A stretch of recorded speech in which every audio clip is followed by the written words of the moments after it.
Hey, I'm Josh Reimer, and Donald Trump's inauguration is sure to go down as a memorable one for a variety of reasons, but there have been some very interesting moments in previous inaugurations too, and here's my top 10 list of them. William Henry Harrison gave the longest inaugural speech ever. It took an hour and 45 minutes, and despite the cold weather, he refused to wear a coat and then caught a cold that turned into pneumonia and died a month later. Put on a jacket, kids. On the other end of the spectrum is the shortest ever inaugural address, which was given by George Washington for his second term. It only took about 1 minute for him to get through. Those are the kinds of speeches we like, especially at weddings.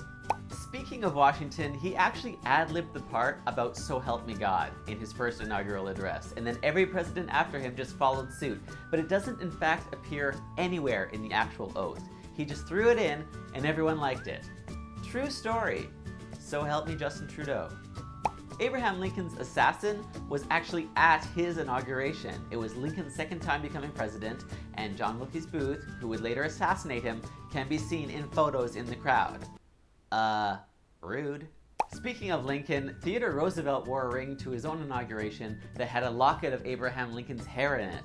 It was Roosevelt's second term, and he was apparently a lifelong fan of Lincoln, so that made it okay to do something kind of creepy. And speaking of Teddy, he was actually the youngest person ever to become president. At the time of his inauguration, he was just a mere 42 years old.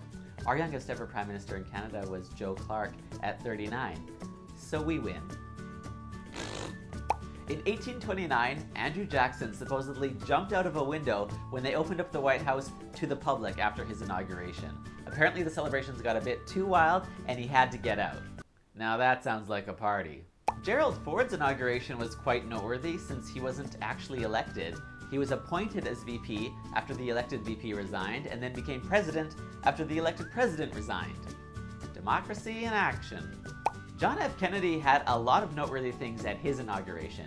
He was the last one to wear a top hat to it, and the first one to have a poet take part, have both his parents in attendance, and use a Catholic Bible for the oath. What a spectacle that would have been. And finally, Harry Truman's inauguration got a lot of attention in 1949 because it was the first one that was televised. And if Trump somehow wins again next time, he'll probably have the first reality show inauguration. I think I just threw up in my mouth. Thank you for watching, and thanks to my sponsor, Hornet.